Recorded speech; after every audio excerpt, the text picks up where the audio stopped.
오늘은 조금 편하게 그리고 다른 각도에서 이 책에 대해서 여러분과 이야기를 나눠보도록 하겠습니다. 먼저 고전 헬라어 발음법을 복구한분의 영상을 한번 보도록 하겠습니다. Palaistas, palaistas, palaistas, pepoitos, pepoitos, pepoitos. Despotas, despotas, despotas. Mandoum, mandoum, mandoum.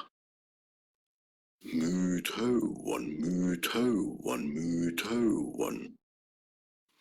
Syngnaston, syngnaston, syngnaston. Poikillos, poikillos, poikillos. Tallassa, tallassa, tallassa. Anäpsas, anäpsas, anäpsas.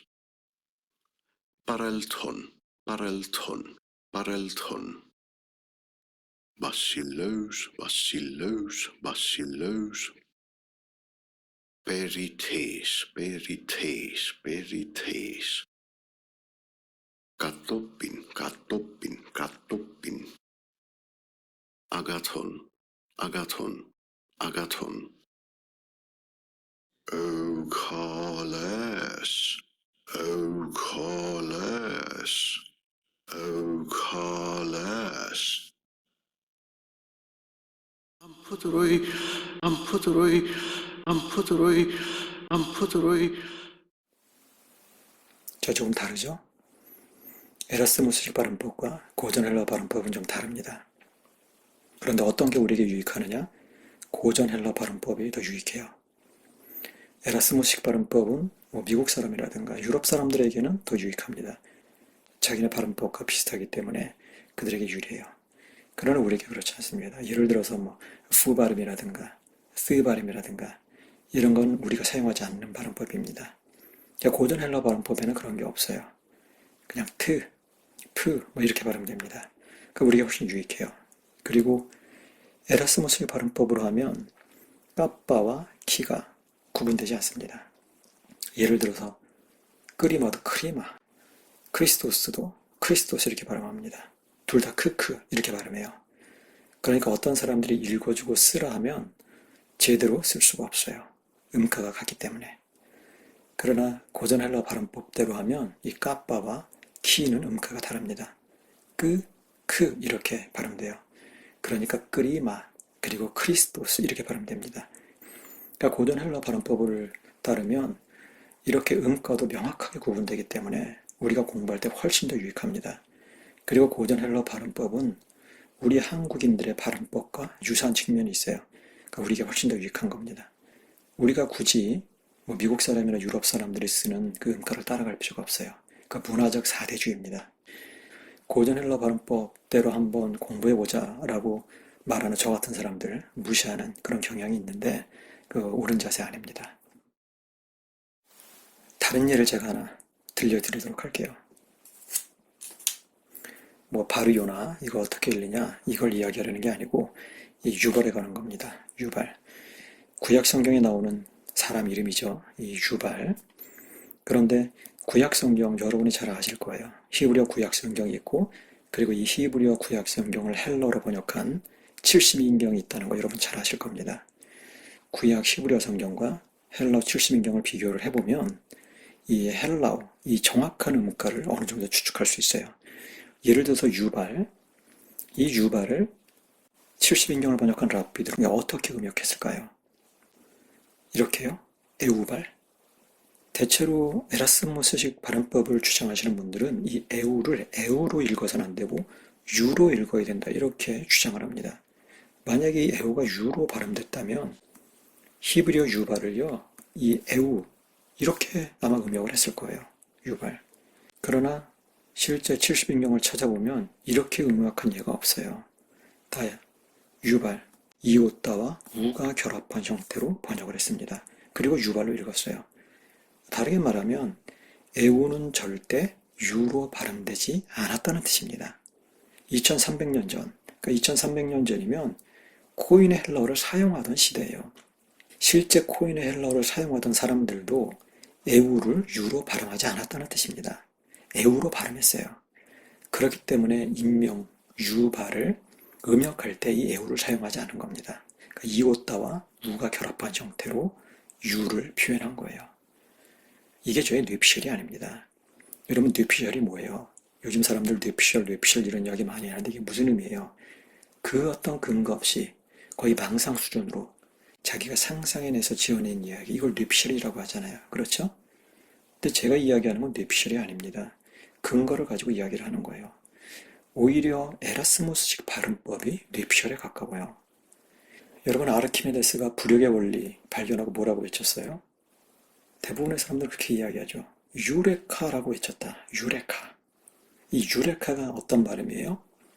에라스무스식 발음입니다. 그렇지 않아요. 헤우레카라고 외쳤습니다. 헤우레카. 에우예요, 에우. 그리고 까빠입니다. 카가 아니라 까예요. 유레카라고 외친 게 아니고요. 헤우레카라고 외친 겁니다. 내가 발견했다. 또 한 가지 여러분에게 합성동사의 의문 변화에 대해서 이야기를 좀 하겠습니다. 예를 들어서 여기 보시면 이 뉘가 불프와 만날 때, 그러니까 비음이 수능과 만날 때 어떤 변화가 일어나는가? 비음과 수능에는요, 비음이면서 동시에 수능인, 그러니까 이 양쪽에 공통분모죠. 그런 음가가 있습니다. 바로 뉘예요. 그래서 뉘가 부프프, 베타, 비, 피와 만나면 비음이면서 수음인 뉘로 바뀌게 돼요. 그러니까 이런 식으로 음운 현상이 일어납니다. 이 경우도 마찬가지예요. 비음과 구개음이 만나면 비음이면서 동시에 구개음인 음으로 바뀐다. 비음과 마찰음의 경우에는 공통분모가 없기 때문에 이 뉘가 소멸한다. 비음과 유음이 만나면 이 뉘는 비음이기 때문에 결국 같은 계열과 만나는 거예요. 그러니까 같은 계열끼리 만나니까 자음동화가 일어납니다. 자, 그 다음엔 조금 쓴소리를 좀 하려고 해요. 체계적인 헬라어 공부가 왜 필요하냐? 이제 그 예를 여러분에게 들어드리려고 해요. 이 부분 한번 보도록 하겠습니다. 그냥 제가 편하게 한번 읽어볼게요. 디모데전서 1장 12절의 전문은 다음과 같다. 가이카린 헤코 또 엔듀나 모산 디메 그리스도 예수 또 귀리오 헤몬 호티 비스도메 헤게사또 테메노스 에이스 디아코니안. 또한 나는 나를 강하게 하신 우리 주 그리스도 예수께 감사하는 마음을 가지고 있으니 즉 직분에 임명하신 후 나를 그분께서 충성스럽게 여기셨기 때문이다. 자, 이것은 제가 번역을 한 것이고요. 이어지는 글 제가 좀 읽어 나가겠습니다. 대본의 한글 번역 성경은 위 구절의 분사를 결과 표현, 즉 나를 충성스럽게 여기셔서 내게 직분을 맡기셨다로 옮겼는데 21절을 찾아보라. 테메노스는 부정과거 분사이므로 시간적 논리적으로 결과 표현이 될 수 없다. 그럼에도 굳이 이를 결과 표현으로 해석하는 것은 선입견이 오르다. 하나님께서 인간의 상태에 따라 어떤 일을 결정하실 것이라는 선입견 말이다. 그러나 하나님께서 바울을 부르신 것은 그가 아직 복음에 대해 적대적이었을 때였다는 사실을 기억하라. 하나님께서 먼저 바울을 부르시고 그에게 복음 전파의 사명을 맡기신 것이다. 자, 제가 부연 설명을 읽어드렸는데 지금 무슨 말을 하고 있는 것이죠? 여기서 분사 테메노스를 어떻게 이해해야 하는가 하는 것을 여러분에게 이야기하고 있는 겁니다. 이 분사 테메노스를 어떻게 이해하느냐에 따라서 내용이 전혀 달라져요. 개역개정판 같은 경우는 이 부분을 어떻게 이해하고 있어요? 나를 충성스럽게 여기셔서 내게 직분을 맡기셨다로 그렇게 번역하고 있습니다. 그런데 헬러 원문을 살펴보면 그렇게 번역할 수 없다는 거예요. 이 경우는 부정과거 분사이기 때문에 시간적 논리적으로 결과를 표현할 수 없다는 겁니다. 직분에 임명하신 후 나를 그분께서 충성스럽게 여기셨다로 옮겨야 한다는 겁니다. 그런데 제가 근거 없이 이야기를 하는 게 아니에요. 이것은 저만의 이야기가 아니라 문법학자들의 공통된 견해입니다. 그런데 왜 오늘날 개역개정판은 그대로일까요? 왜 오역이 수정이 안 될까요? 그 선입견 때문입니다. 근데 이 선입견이라는 게 무지에서 나오는 겁니다. 무지. 헬라어를 제대로 모르니까. 그리고 헬라어를 안다고 해도 초급 정도 헬라어 수준밖에 안 되니까. 그러니까 선입견에 사로잡혀서 자기들 마음대로 번역을 하는 거예요. 자기들 번역하고 싶은 대로. 나를 충성스럽게 여기셔서 내게 직분을 맡기셨다. 그러니까 하나님께서 사도 바울을 충성스럽게 여기셨다는 거예요. 문맥을 보면 언제요? 사도 바울이 하나님을 대적할 때, 복음을 대적할 때, 예수 그리스도를 대적할 때. 아니, 예수 그리스도를 대적할 때 그게 뭐가 충성스러운 겁니까? 말이 안 되잖아요. 근데 말이 안 됨에도 불구하고 그냥 선입견을 가지고 이렇게 번역을 하는 거예요. 우리말 개역개정판을 제가 한번 쭉 읽어볼게요. 나를 등하게 하신 그리스도 예수 우리 주께 내가 감사함은 나를 충성되이 여겨 내게 직분을 맡기심이니 내가 전에는 비방자여 박해자여 폭행자였으나 도리어 긍휼을 입은 것은 내가 믿지 아니할 때 알지 못하고 행하였음이라. 우리 주의 은혜가 그리스도 예수 안에 있는 믿음과 사랑과 함께 넘치도록 풍성하였도다. 미쁘다 모든 사람이 받을 만한 이 말이요 그리스도 예수께서 죄인을 구원하시려고 세상에 임하셨다였도다. 죄인 중에 내가 괴손이라. 그러나 내가 긍휼을 입은 까닭은 예수 그리스도께서 내게 먼저 일체 오래 참으심을 보이사 후에 주를 믿어 영생을 얻는 자들에게 본이 되게 하려 하심이라. 자 보세요. 내가 도리어 긍휼을 입은 것은 내가 믿지 아니할 때 알지 못하고 행하였습니다. 그러면 알지 못할 때 행하는 것은 죄가 안 되는 겁니까? 그럼에도 불구하고 하나님께서 사도 바울을 충성스럽게 여기신 거예요. 알지 못했지만 그럼에도 불구하고 하나님에 대한 열심이 있어서 충성스럽게 그리스도인들 때려잡고 때려 죽이고 그걸 하나님께서 높이 사서 그 불독 같은 그 성격을 높이 사서 그래서 사도 바울에게 직분을 맡기셨다. 뭐 그런 얘기인가요? 그렇지가 않아요. 번역을 엉터리로 해놓으니까 횡설수설이 되는 겁니다. 횡설수설. 테메노스를 잘못 옮겨놓으니까 이게 횡설수설이 되는 거예요. 오역입니다. 그런데 심지어 오역이라는 사실조차 몰라요. 그러나 어쨌든 제대로 번역하면 이렇게 됩니다. 제가 번역한 거 쭉 읽어드릴게요. 또한 나는 나를 강하게 하신 우리의 주 그리스도 예수께 감사하는 마음을 가지고 있으니 즉 직분에 임명하신 후 나를 그분께서 충성스럽게 여기셨기 때문이라. 그 전에 신성 모독하던 그리고 박해자였던 또한 학대자였던 나를 오히려 나는 긍휼을 입었다. 즉 나는 무지하여 불신한 가운데 행했다. 그러나 우리 주님의 은혜가 그리스도 예수 안에 있는 신실하심과 사랑으로 더불어 차고 넘쳤다. 그 말씀은 믿을 만하고 전적인 순합에 적합하니 그리스도 예수께서 죄인들을 구원하기 위해 세상에 들어오셨다는 것이다. 그들 중에 첫 번째가 다름 아닌 나다. 오히려 이것 때문에 나는 긍휼을 입었다. 즉 첫 번째인 내게 예수 그리스도께서 모든 인내하심을 보이셔서 그분을 믿어 영원한 생명에 이를 이들의 원형이 되게 하시려는 것이다. 사도 바울이 얼마나 체계적이고 얼마나 논리적인지를 보세요. 원래 사도 바울은 엘리트입니다. 논리적인 사람이에요. 글을 쓸 때 절대 횡설수설 쓰는 사람이 아닙니다. 논리적으로 체계적으로 그렇게 쓰는 사람이에요. 여러분 아마 신학교 다닐 때 사도 바울에 대한 이야기 많이 들었을 겁니다. 사도 바울은 당대의 엘리트였어. 정통 바리새인일 뿐만 아니라 헬라 철학에도 능통한 사람이었어. 이런 이야기 많이 들었을 거예요. 그런데 정작 번역 성경을 읽어보니 어때요? 사도 바울이 횡설수설하는 것처럼 보여요. 이게 무슨 엘리트입니까? 아니 글을 이따구로 쓰는 거 횡설수설 이 말했다 저 말했다. 아니 그게 엘리트예요? 그건 번역이 잘못됐기 때문이에요. 사도 바울에게 문제가 있는 게 아니라 번역에 문제가 있는 겁니다. 제가 성경을 번역할 때는 직역이 원칙이에요. 할 수 있는 한 명사는 명사로, 형용사는 형용사로, 동사는 동사로 옮기는 게 원칙입니다. 그런데 그렇게 옮길 때 말이 안 통하는 경우가 있어요. 그러니까 우리말 어법에 맞지 않기 때문에 조금 부자연스러운 경우. 그런 경우는 예를 들어서 형용사를 명사로 옮긴다든가 이렇게 조금씩 손을 보는 것이지 제 원칙은 직역이에요. 제가 지금 직역한 겁니다. 여기 어디 인간 행위에 관한 게 있습니까? 원래는 내가 뭐 충성스러웠고 하나님께서 그걸 높이 사셨고 그래서 나에게 직분을 임명하신 거고 어디 그런 이야기가 있습니까?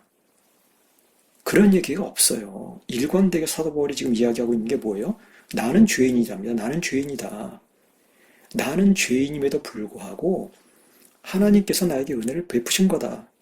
내가 사도가 된 건 전적인 하나님의 은혜답니다. 전적인 하나님의 은혜.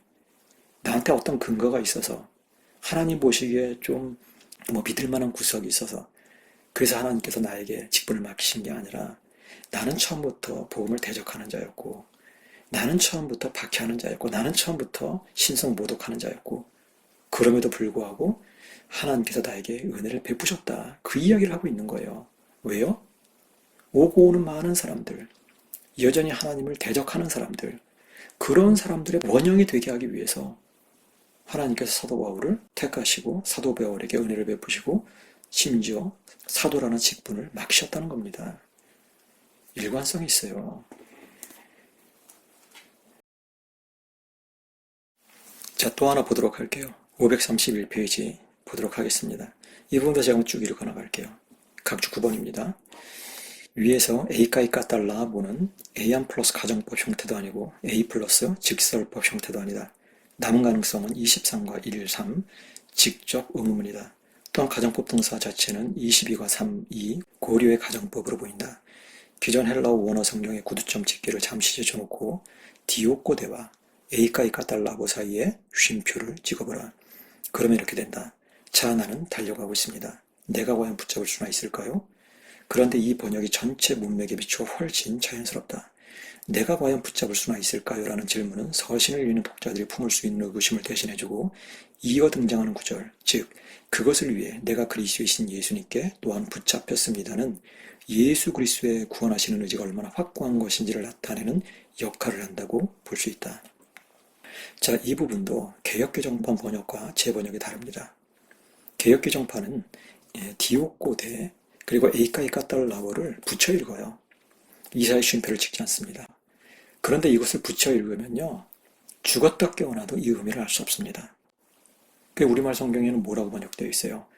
예수 그리스도께 잡힌 바 된 것을 내가 잡으려고 쫓아간다, 이런 식으로 되어 있어요. 예수 그리스도께 잡힌 바 된? 말도 안 되는 이야기입니다. 원문 동사는 1인칭 수동태로 되어 있어요. 내가 붙잡혔습니다. 원래 헬라어는 띄어쓰기가 안 돼 있어요. 그리고 소문자 없습니다. 그냥 대문자 다 붙였어요. 원래 사본은 다 그렇게 되어 있습니다. 그리고 뭐 여러 가지 부호, 기호 이런 거 없어요. 뭐 쉼표, 뭐 마침표 이런 거 없습니다. 물음표 이런 거 없어요.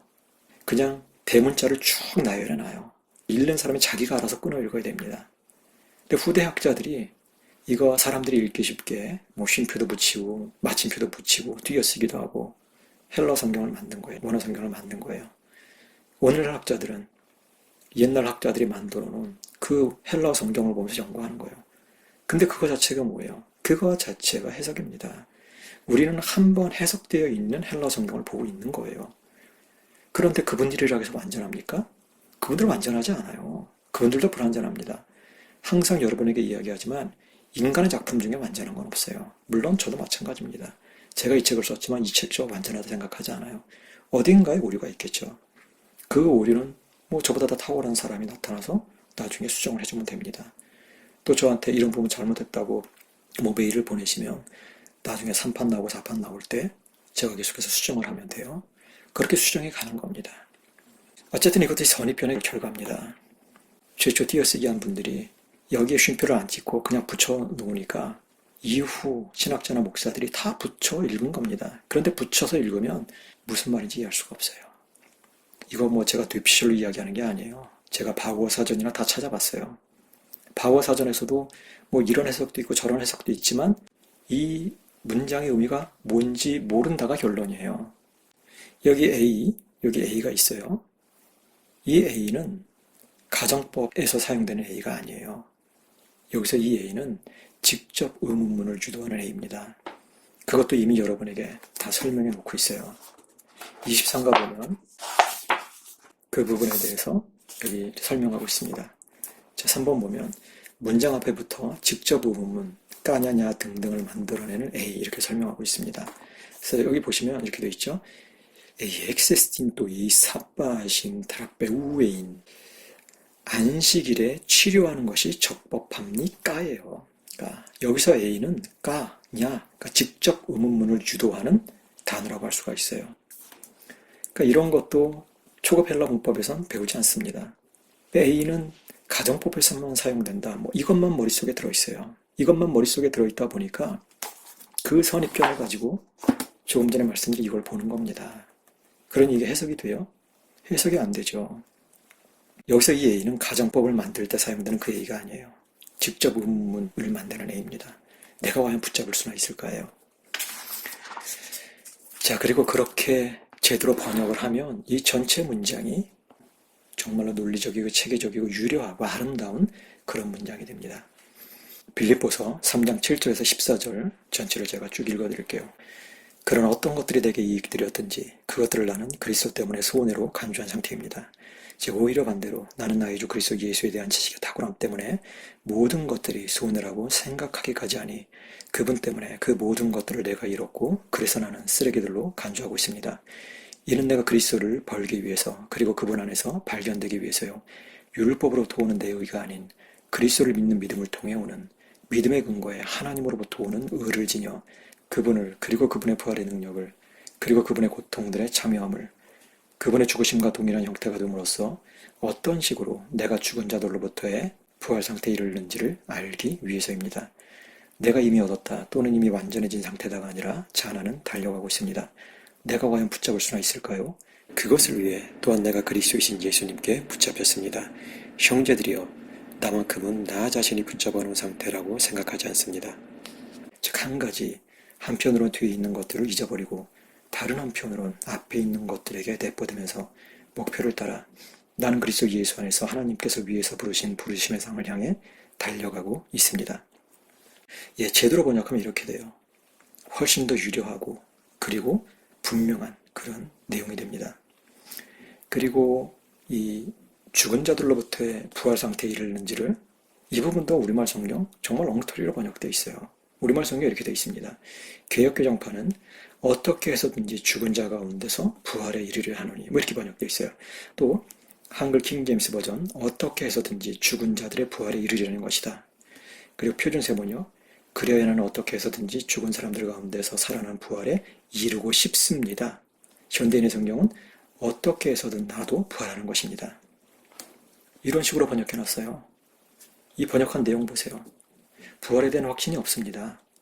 그냥 나도 부활하고 싶다예요. 나도 부활하고 싶다. 뭐 어떻게 될지는 모르지만 나도 부활하고 싶어요. 그래서 어떻게 해서든지 뭐 좀 해보려고 해요. 여기서 어떤 신학이 나와요? 행위구원, 율법주의, 공로주의 그런 신학이 나오는 거예요. 근데 이게 제대로 된 번역이냐? 제대로 된 번역 아닙니다. 엉터리 번역이에요. 엉터리 번역. 이렇게 번역한 사람들은 초급 헬라어 정도 실력밖에 안 된다는 게 너무너무 명확합니다. 헬라어 원문을 보면요. 이 원문은 아주 복잡한 복문으로 되어 있습니다. 제대로 된 헬라어 실력을 가지고 있지 않은 사람은 절대 이 문장 구조를 이해할 수 없다는 뜻이에요. 여러분, 유치원생과 대학생의 차이가 뭐예요? 대학생은 복잡한 내용들을 이해하는 사람들, 그런 사람들이 대학생들입니다. 유치원생들은요, 단순한 것밖에 이해하지 못해요. 그러면 유치원생 수준밖에 안 되는 사람한테 대학생들이 읽는 책을 갖다 줘보세요. 유치원생들이 이해할 수 있을까요? 이해 못합니다. 자기식으로 이해하게 돼요. 자기식으로. 이 부분이 정확하게 그런 겁니다. 정확하게. 원래대로라면 그렇지 않아요. 어떤 식으로 내가 죽은 자들로부터의 부활 상태에 이르는지를 알기 위해서 이렇게 번역해야 합니다. 알기 위해서 근원아이. 이 나머지는 이 근원아이에 다 목적어예요. 보세요. 그분을 알기 위해서, 그분의 부활의 능력을 알기 위해서, 그리고 그분의 고통들의 참여함을 알기 위해서, 그분의 죽으심과 동일한 형태가 됨으로써 어떤 식으로 내가 죽은 자들로부터의 부활 상태에 이르는지를 알기 위해서입니다. 다 알기 위해서 근원아이라는 이 동사에 매여 있어요. 이 동사에 매여 있는 다 목적어들입니다. 사도 바울은 여기서 그분이 누구예요? 예수 그리스도입니다. 예수 그리스도에 대한 강력한 확신이 있어요. 그분의 능력에 대한 강력한 확신이 있습니다. 또 그분의 십자가 죽으심에 대한 강력한 확신이 있어요. 그리고 그분의 부활에 대한 강력한 확신이 있습니다. 그런데 왜 알기 위해서라는 표현을 사용해요? 믿음의 여정을 살아가면서, 믿음의 싸움을 싸워가면서 날마다 예수 그리스도를 더 알기 원한다, 그 의미입니다. 그리고 그 끝은 뭐예요? 바로 부활이에요. 부활. 여기 부활에 관한 의심 이런 거 없습니다. 그리고 제가 부탁하는데 신학생들 제대로 공부하세요. 제대로. 사기꾼 되지 말고 제대로 공부하지 않으면 나중에 사기꾼밖에 안 됩니다. 오늘날 목사들 중에 사기꾼 엄청 많아요. 사람들이 대형교회 목사 그러니까 모든 사람들이 다 우러러보고 신령하고 아니에요. 성경의 원리를 왜곡하는 그 사람이 사기꾼이에요. 하나님에 대한 경외감, 하나님의 말씀에 대한 경외감, 눈꼽만큼도 없는 사람들, 자기 멋대로 자기 뇌피셜로 지어내서 떠들어대는 사람들, 그 사기꾼입니다. 하나님의 심판 못 피해요. 그리고 또 이 명령법과 관련해서 예를 여러분에게 들어드리는 겁니다. 오늘은 제가 작정하고 이야기하는 거예요. 헬러 제대로 안다고 하는 사람들이 얼마나 엉터리인지 제가 하나하나 다 이야기하는 겁니다. 여러분 완료 시제 다 공부하잖아요. 신학교 때 헬러 공부할 때 완료 시제 공부합니다. 근데 완료 시제가 무슨 의미인지를 몰라요. 여기 한번 보세요. 에이벤테 탈라세 시오빠 베피모서 그분께서 바다에게 말씀하셨다. 조용해져라. 조용해진 상태로 있어라. 여기 보면 시오빠는 현재 시제 명령형입니다. 반면에 베피모서는 완료 시제 명령형이에요. 흉용하는 바다를 보고 예수님께서 두 마디를 명령을 하셨어요. 첫 번째 명령은 현재 시제입니다. 두 번째 명령은 완료 시제예요. 그러면 현재 시제와 완료 시제는 분명 차이가 있을 거 아니에요. 의미도 다를 거 아니에요. 또 우리말 성경은 다 뭐라고 옮겼어요? 조용해라, 잠잠해라. 그럼 예수님께서 막 바다가 막 흉용하니까 너무 무섭고 막 긴박하고 정신이 없고 그러니까 막 같은 말을 막 반복한 걸까요? 야 조용히 잠잠해. 가만히 있어. 이런 걸까요? 말이 안 되잖아요. 말이. 예수님은 어떤 분입니까? 예수님은 하나님의 아들이에요. 하나님입니다. 그분은 우리와 성정이 같은 사람이지만 동시에 그분은 창조주고 구속주예요. 온 세상이 그분 앞에 무릎 꿇습니다.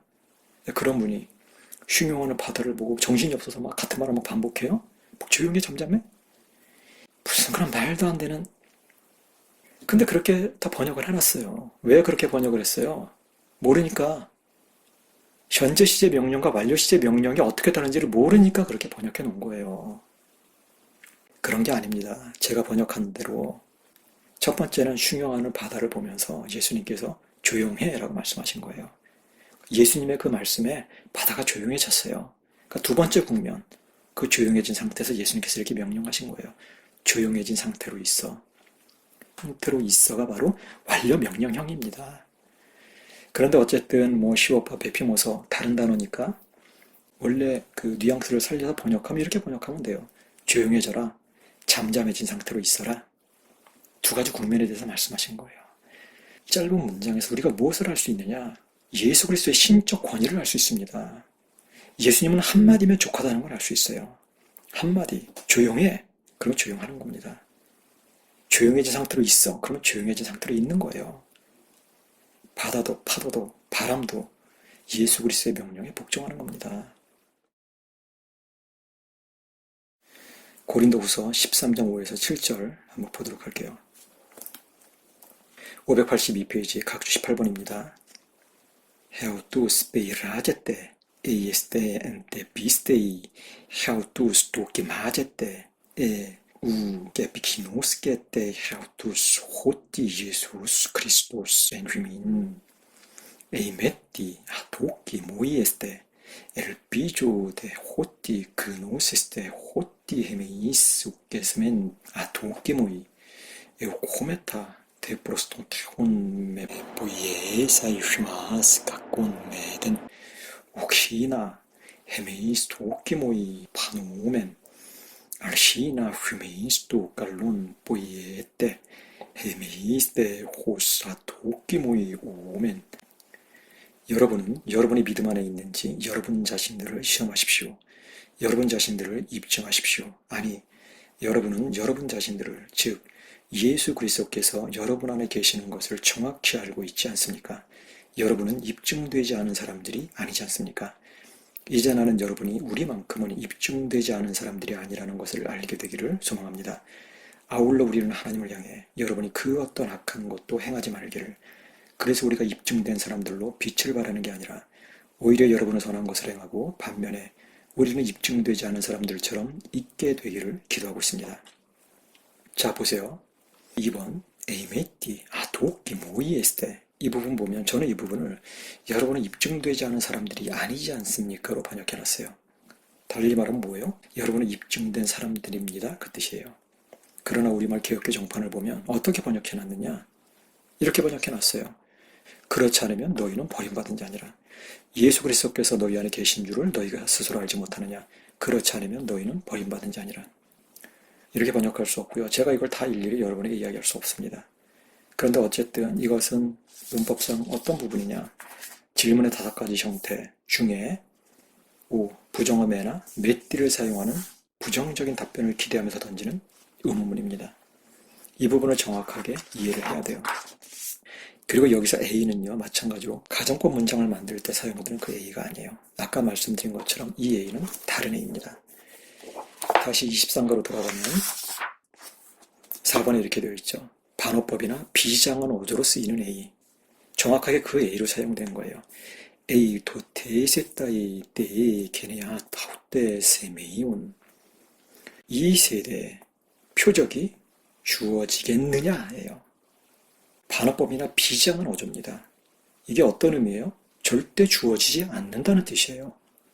정확하게 그 A로 여기서 사용된 거예요. 그 A. 그 다음에 부정적 답변을 기대하는 의문문, 메띠. 이렇게 사용된 문장입니다. A 메띠아 도끼 모이에스 때는 의문문이에요. 평서문이 아니라 의문문입니다. 여러분은 입증되지 않은 사람들이 아니지 않습니까요? 너희는 버림받은 자니라가 아니라 여러분은 입증된 사람들입니다예요. 정반대 의미입니다. 정반대 의미. 여기서 우리가 무엇을 할 수 있느냐? 복음의 크기를 알 수 있어요. 우리말 개역개 장판 보면 사도 바울이 고린도 교회 성도를 막 윽박 지르는 것처럼 그렇게 번역이 돼 있어요. 막 협박하는 것처럼. 아니면 너 죽어. 그런 거 아닙니다. 정반대예요. 복음의 크기에 대해서 이야기하고 있는 거예요. 여러분, 고린도 교회 어떤 교회예요? 죄 많은 교회입니다. 여러 가지 죄악에 연루되어 있는 그런 교회예요. 그런데요, 복음은 그 죄보다 큽니다. 그 죄인들을 능히 포용하고도 남는 게 바로 복음이에요. 사도 바울은 지금 그 복음의 관점으로 이야기하고 있는 겁니다. 고린도 교회 성도들이 비록 죄에 연루되어 있을지라도 그럼에도 불구하고 그들은 이미 입증된 사람들이라는 거예요. 그들은 이미 예수 그리스도의 사람들이라는 겁니다. 그들은 이미 예수 그리스도께서 그들 안에 계시다는 것을 정확히 알고 있다는 의미예요. 제가 예전에 어떤 교회에서 헬라어 강의를 한 적이 있는데 그때도 제가 이 부분을 읽어드렸어요. 그랬더니 한 사람이 탁 손을 들고 질문을 해요. 우리나라에 헬라어의 대가가 없습니까? 제가 답변을 했어요. 있겠죠. 근데 저는 잘 모르겠어요. 그러니까 또 질문을 해요. 그럼 서양에 헬라어 대가가 없나요? 제가 답변했어요. 헬라어의 전문가들은 분명히 있다. 그리고 나도 뭐 고급 헬라어 문법책 이런 거 사서 이미 읽어봤다. 그렇게 답변을 했어요. 근데 저한테 다시 질문을 해요. 그런데 영어 성경에도 이렇게 번역된 부분이 없는 것 같은데 왜 당신만 그렇게 번역하냐? 당신이 잘못된 거 아니냐? 그렇게 반문을 해요. 그리고 또 뭐 제가 예전에 어떤 분과 이 헬라 문법책 가지고 대화를 한 적이 있어요. 근데 그분이 나한테 이야기를 해요. 내가 이제 헬라 문법에 대해서 뭐 이건 이렇고 저건 저렇고 쭉 이야기하다 보니까 그분이 그러면 기존 헬라 번역 성경 잘못된 부분 몇 군데만 한번 얘기해봐라 이래요. 제가 좀 얘기를 했어요. 얘기하니까 저한테 뭐라고 하냐면 그래 당신이 그렇게 이야기를 하는데 근거를 이야기해봐라. 철학적 근거, 신학적 근거를 한번 이야기해봐라. 어이가 없죠. 제가 쉬운 일 하나 들어볼게요. 제가 중학교 때 국어 선생님한테 들었던 그런 얘기입니다. 자, 이 문장 읽기에 관한 건데요. 어떤 사람이 이런 문장을 써놨어요. 아버지 가방에 들어가셨다. 띄어쓰기가 안 돼 있는 거죠. 어떤 사람이 이걸 띄어쓰기를 한 거예요. 어떻게 띄어쓰기를 했느냐.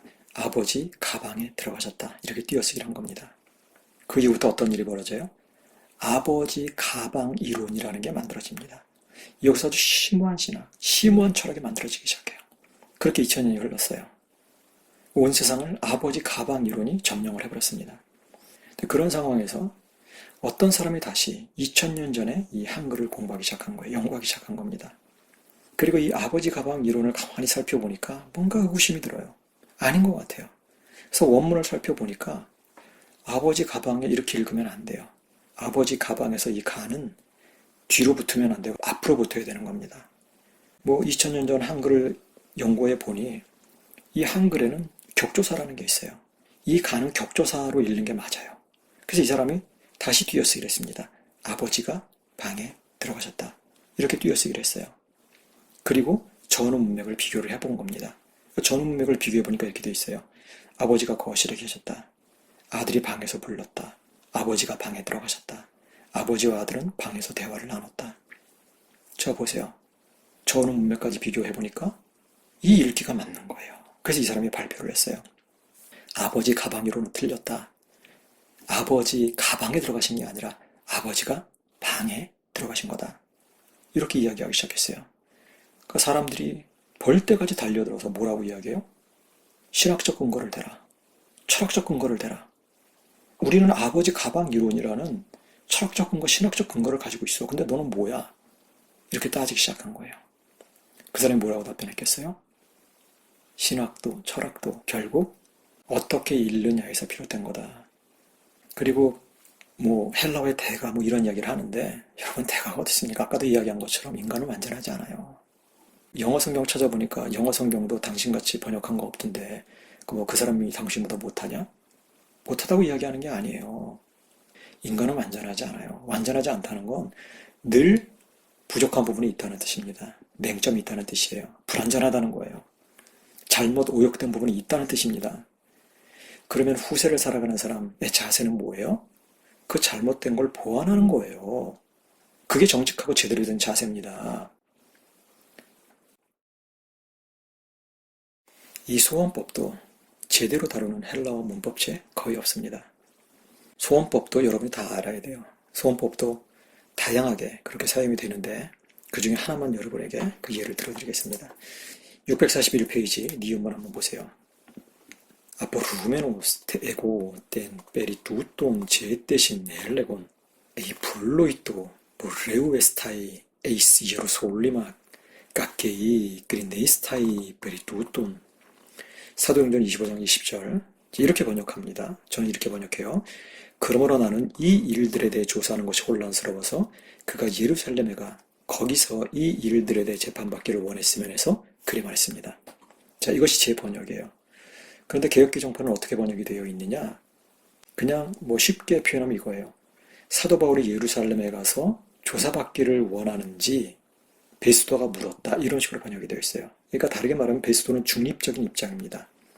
사도 바울이 여기서 재판을 받아도 되고 아니면 예루살렘에 올라가서 재판을 받아도 되고 나는 중립적인 입장이니까 당신이 결정해라. 당신은 어떻게 할 거냐? 이렇게 물은 것으로 번역이 되어 있어요. 그런데 그렇지 않습니다. 엉터리 번역이에요. 정확하게 불로이토는요. 소원법입니다. 베스도가 소원한 거예요. 베스도가. 그랬으면 하고 소원한 겁니다. 쉽게 표현하면 이거예요. 베스도는 이 문제를 다루고 싶지 않은 거예요. 사도 바울을 재판하고 싶지가 않아요. 너무나 복잡한 겁니다. 머리가 아픈 거예요. 아, 사도 바울이 예루살렘에 올라갔으면 좋겠다. 거기서 재판받았으면 좋겠다. 그래서 재판받았으면 해서 사도 바울에게 이야기한 겁니다. 쉽게 말하면 뭐예요? 야, 바울, 너 예루살렘에 올라가서 재판받는 게 어떠니? 이렇게 말했다는 의미예요. 전혀 다른 의미입니다. 이 부분도 마찬가지입니다. 왜 이걸 엉터리로 번역을 해놨어요? 소원법이 뭔지 모르니까. 결론은 그겁니다. 그게 정직한 거잖아요. 제가 지금 여러 군데에서 이런 예 저런 예 들어가면서 쓴소리를 했는데 뭐 제가 뭐 억한 감정이 있어서 이런 이야기 하는 거 아니에요. 본인들의 수준을 알아라. 그래야 발전이 있으니까. 그래야 진리가 무엇인지 한 걸음 더 다가갈 수 있으니까. 그래서 제가 쓴소리 하는 겁니다. 오늘은 제가 작정하고 쓴소리를 했는데 여러분에게 약이 됐으면 좋겠습니다. 아무튼 이 긴 뭐 두서 없이 그저 편한 마음으로 한 그런 이야기들인데 여러분들 끝까지 들어주셔서 감사합니다.